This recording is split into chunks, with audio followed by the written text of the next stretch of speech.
ribbon cutting of the library of Universidad de Zamboanga. And witnessed the art exhibit of Tats Lee. And of course, meet Albert, our weightlifting future Olympic champion for the Philippines. So, yes, it's truly a day of good news and happy news for Zamboanga City and the Philippines. First question, Marisol Abdurrahman, Jimmy News. Mike, please. Ako ma'am, good news pero basin dili nga good news sa imo ba ang Yes, ma'am. na. Diretso na kami ma'am ha. Yes, ma'am. Ma'am, ma'am, experience sa Lindol in Davao. There's another one kaninang umaga.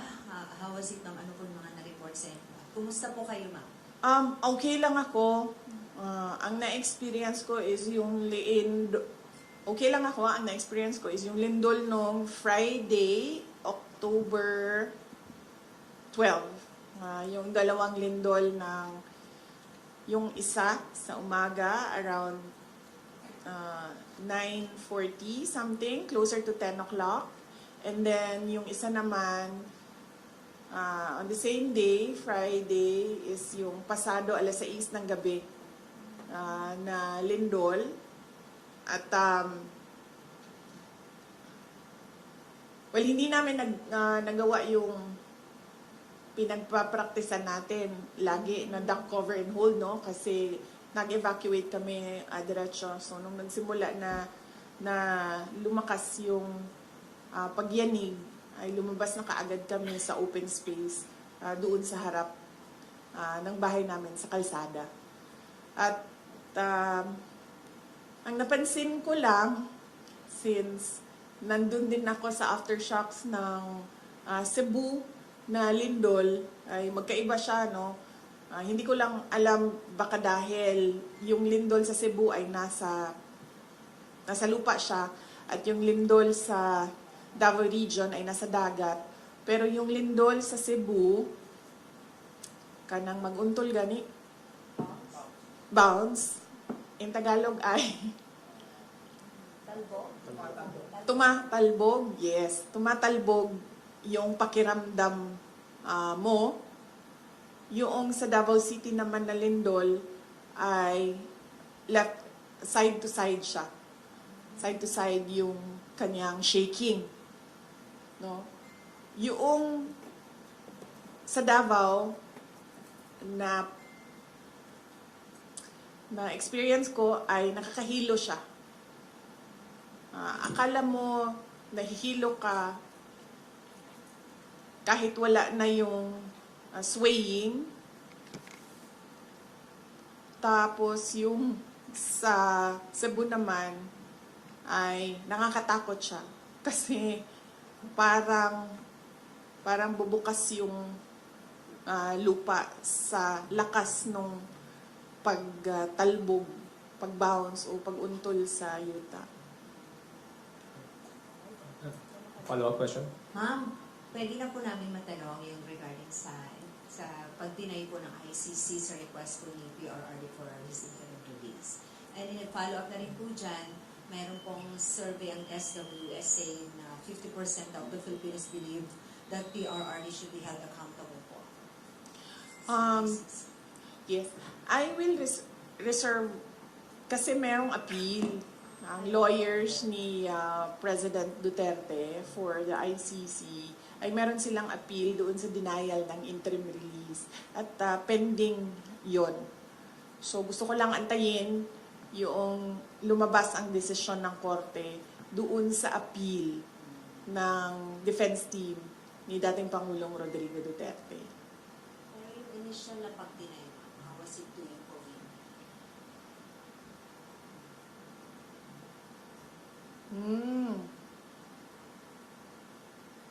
Ano ba sinabi ko na sa statement ko? Wala pa naman ako ng statement dati about sa interim release, no? Pero inaantay ko lang kasi talaga. Gusto ko lang talaga antayin kung ano yung desisyon nila sa appeal noong defense team. Your thoughts na lang po doon sa SWS survey. If you have any comment on that po. Well, assuming na truthful and faithful yung data doon sa survey, it is not useful dito sa ating bansa dahil hindi naman dito sa bansa natin nangyayari yung kaso. So, I guess that is for the ICC court to think about if at all pinagbabasihan yan nila. Kasi kung ano-ano na lang yung... Ay, sorry, hindi ko pala mag-comment sa ICC. So, yun. Not useful for the Philippines since hindi naman dito nangyayari yung trial ni Pangulong Duterte. Just one more on that, please. Ma'am, yung reso po ng Senate, ma'am, yung supporting the house arrest of the former president. Yes. Nagpapasalamat ako sa mga senators natin sa kanilang resolution about the house arrest for former President Duterte. Dahil yun din ang pakiusap noong defense team ni dating Pangulong Rodrigo Duterte na siya ay mabigyan ng interim release at ang setup nun ay parang isang house arrest at yun din ang sentiment ng karamihan for humanitarian purposes dahil he's an 80-year-old ailing and frail person. No, it is, as I said, cruelty for the ICC to keep on detaining him inside a detention unit where he is not given 24 hours bedside care. Next question. Camille Samonte, TV5. Related lang, ma'am, dun sa ICC. Ma'am, because of the denial of the interim release, nagpe-prepare din ba tayo na baka sakali doon na po magpasko ang dating Pangulo? Ano po yung magiging plano ng pamilya? Oh yes, oo. Kahit naman wala pa yung desisyon ng interim release, no, ay napag-usapan na ng family na na merong pagpapalit-palitan ng pagbibisita doon sa kanya sa detention unit. So, meron ng mga relatives on deck at merong scheduling sa kanilang pagbisita. Basically, visit lang talaga. So there's no chance for him to, alam mo yung typical Filipino Christmas na may salo-salo, makakasama yung pamilya. So, it's not gonna happen.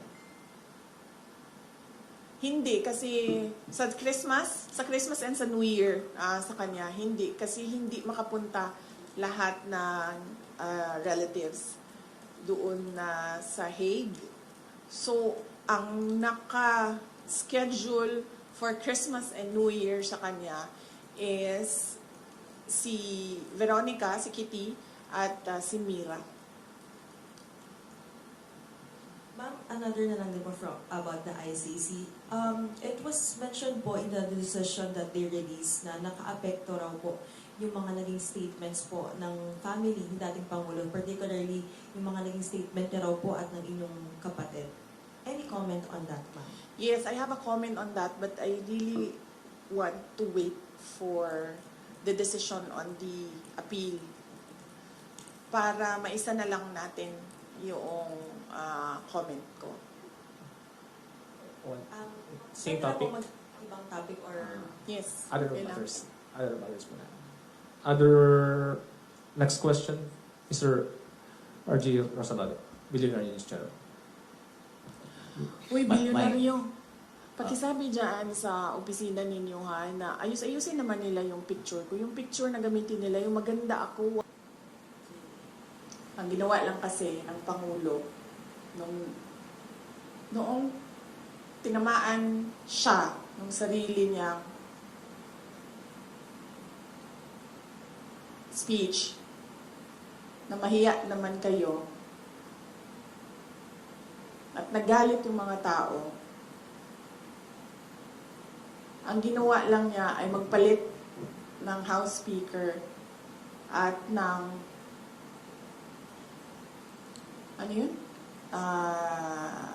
President ng Senate at gumawa ng ICI.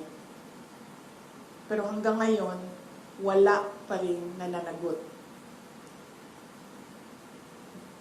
So, para bang ako dapat ang imbestigahan, ako din ang gumawa kung sino ang mag-iimbestiga sa akin.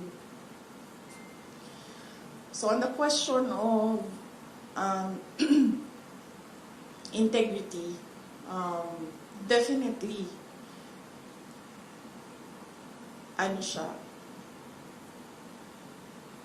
hindi siya reliable. Dahil ang Pangulo din ang gumawa. And again, going back to Mr. Billionario, bakit Billionario yung pangalan ng ninyo? Meron na kayong mga billion dyan sa kumpanya ninyo. Ayan. Sabi ni Mr. Billionario, ano yung sabi mo, sir? Controlling the narrative. Yes, controlling the narrative. So, thank you. That wrap up our personal. Pinagbiyahe mo ako ng ganito kalayo, Mr. Kahinhinan, tapos i-wrap up mo lang ako ng... Okay, ma'am. Next question. Ito si Mr. Kahinhinan na... Ma'am, thank you for accommodating for more of our questions. In relation dun nga sa corruption issue, marami pong mga negosyante ang nag-express ng kanilang concern because maaaring nakakaapekto nga raw ito sa image ng Pilipinas at yung trust confidence ng investors. Ano po yung masasabi niyo dito?